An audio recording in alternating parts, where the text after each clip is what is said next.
Halo semuanya, Assalamualaikum warahmatullahi wabarakatuh. Selamat datang di YouTube dan selamat datang di channel Catatan Isu, tempat di mana saya mencatat dan berperspektif terhadap isu. Kembali lagi di konten politik, karena politik selalu banyak intrik yang menarik untuk kita perbincangkan. Dan sahabat-sahabat semua, untuk di video sekarang ini kita tidak akan menggunakan webcam, kita langsung saja menuju beritanya. Ada berita soal Nasdem yang mengunjungi Partai Demokrat.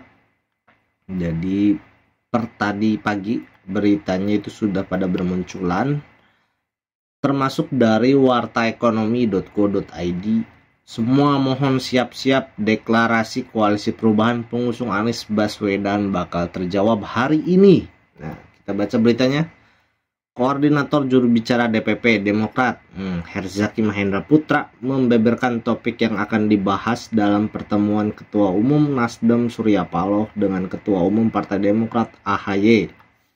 Katanya kunjungan Surya Paloh ke Demokrat itu akan membicarakan banyak hal. Salah satu utamanya adalah deklarasi koalisi perubahan, pembentukan sekretariat perubahan, persiapan penandatangan MOU, dan deklarasi koalisi perubahan juga akan menjadi pokok pembahasan di antara kedua tokoh ini, kata Herzaki. Nah, ini adalah tokoh-tokoh yang hadir dan beberapa hasilnya sudah ada di media-media, termasuk di RMOL Politik. Di sini ditanya AHY cawapres, kata Surya Paloh lebih dari pantas. Nah, ini merupakan kode, teman-teman. Ini merupakan kode dari Surya Paloh bahwa kayaknya Anies Baswedan ini bakal berpasangan dengan AHY, kayaknya ya. Karena ini sudah kode keras dari Surya Paloh. Sesuai dengan statementnya nih, kita bacakan. Jadi lebih lanjut, Paloh mengatakan mengenai cawapres dari Anies Baswedan akan diumumkan pada saat nanti sembari mengikuti dinamika politik tanah air yang terjadi ke depan. Jangankan Mas AHY, saya juga cocok. Nah, ini lagi bercanda ya. Jadi kita lihat saja progres yang berlangsung nanti. Tapi yang saya pahami dari seorang AHY, cawapres boleh, enggak juga boleh. Mudah-mudahan saya tidak salah. Tapi kalau ditanya pantas, saya katakan lebih dari pantas, pungkasnya. Itu kata Surya Paloh. Jadi ini merupakan kode yang sangat bagus menurut para pendukung Anies Baswedan, karena sudah terlihat siapa yang akan menjadi pendamping Anies Baswedan. Nah, ini dari Warta Ekonomi. Kelakar Surya Paloh soal hasil survei Mas Anies dan AHY. Jangankan Mas AHY, saya juga cocok. Itu bercandaan dari Surya Paloh yang katanya yang tadi bahwa saya juga pantas katanya jadi wakilnya Anies Baswedan. Gimana menurut teman-teman? Dari awal saya katakan mengenai masalah pasangan cawapres, dari sejak awal deklarasi kami serahkan kepada capres ya. Ya, itu kan sebetulnya hanya sebatas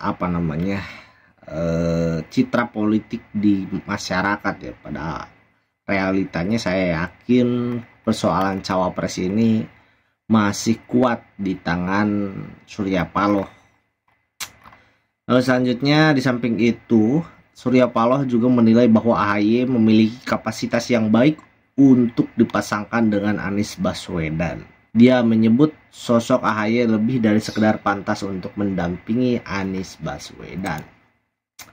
Selanjutnya di investor.id, Surya Paloh AHY bertemu PKS perkuat koalisi perubahan. Ini respon dari PKS terhadap pertemuan yang dilakukan oleh Surya Paloh dan Ketum Partai Demokrat Agus Harimurti Yudhoyono di kantor DPP Partai Demokrat. Jadi juru bicara PKS Muhammad Khalid mengatakan pertemuan tersebut akan memperkuat koalisi perubahan yang sedang digagas oleh Nasdem, Demokrat, dan PKS. Kami senang menyambut baik kunjungan Nasdem ke Partai Demokrat sebagai calon mitra koalisi. Kunjungan tersebut akan semakin memperkuat koalisi perubahan. PKS sendiri saat ini sedang fokus menyelenggarakan rapat kerja nasional.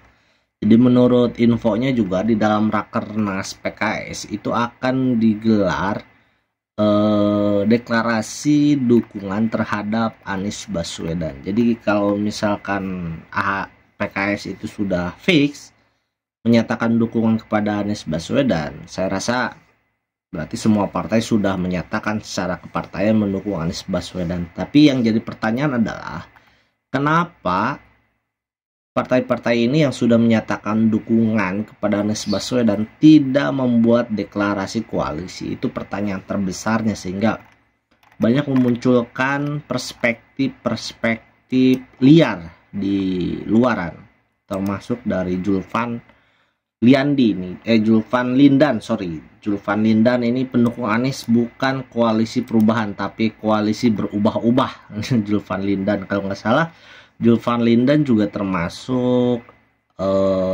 tokoh politik yang lumayan penting juga awalnya di Nasdem ya. Dia tokoh politik Nasdem, cuman keluar kalau nggak salah, saya juga kurang paham.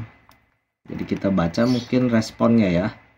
Dia mengatakan banyak yang meragukan kelanjutan dari koalisi perubahan. Dia juga menyebut ada pihak yang mulai bertanya soal keseriusan mengusung Anies sebagai capres. Itu mereka mulai ragu siapa pengkhianatnya, Nasdem atau dua partai ini. Maksudnya dua partai ini berarti kan PKS sama Demokrat. Mulai kita melihat, mulai ada ragu-ragu. Nah, mereka mengatakan Anies itu benar, tapi partai-partai ini seperti apa ucapnya? Julvan menganalogikan nama koalisi pendukung Anies bukan koalisi perubahan. Dia menyebut sebagai koalisi berubah-ubah.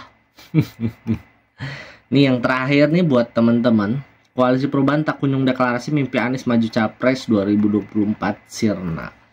Jadi respon terkait tidak terjadinya deklarasi perubahan antara beberapa partai politik ini dampaknya lumayan pelik juga.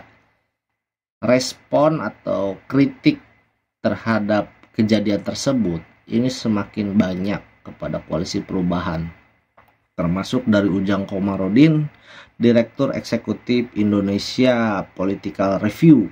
Dia menilai bahwa koalisi perubahan yang beranggotakan Partai Demokrat, Nasdem, PKS mandek karena tak kunjung mendeklarasikan koalisi untuk memuluskan langkah Anies Baswedan di Pilpres 2024. Jadi memang kayaknya koalisi perubahan itu harusnya bertambah satu lagi ya, yaitu Partai Umat. Karena kan kemarin udah jelas kan, kemarin menyatakan dukungan kepada Anies Baswedan, Amin Rais ini kan. Tapi saya aneh kenapa tidak dimasukkan ke koalisi perubahan ini Partai Umat. Apakah ada masalah? Karena kalau dilihat-lihat kemarin pasca Partai Umat itu mendeklarasikan Anies Baswedan, itu terjadi beberapa reaksi-reaksi dari Nasdem, PKS, dan Demokrat. Wabil khusus soal politik identitas yang semakin kental dilabelkan ke Anies Baswedan oleh Partai Umat ya. Yang padahal sebelumnya Partai Demokrat, Partai Nasdem itu sedang melunturkan yang namanya politik identitas. Terbukti kemarin pas kampanye itu Anies Baswedan mengunjungi wihara, pura, terus juga gereja untuk melunturkan bapak politik identitas Indonesia. Tapi Partai Umat ini malah mempertebal. Mungkin itu adalah kenapa Partai Umat itu menjadi alasan tidak gabung ke koalisi perubahan. Ya siapa tahu lah. Kita nanti akan melihat sepak terjang Partai Umat ini diakui oleh koalisi perubahan atau tidak. Jadi kata Ujang Komarudin, kuat atau tidaknya koalisi ini kan berbicara tiket pencalonan capres. Lalu sosok capres dan cawapres pun harus ditentukan karena figur itu menjadikan koalisi semakin menjadi kuat. Ini kata Ujang Komarudin. Jadi harus ada katanya capres dan cawapresnya kalau berbicara tiket ya. Jadi itu aja untuk video koalisi perubahan pasca pertemuan Demokrat dan Partai Nasdem. Ditutup. Wallahumma fiqh. Assalamualaikum warahmatullahi wabarakatuh. Bye.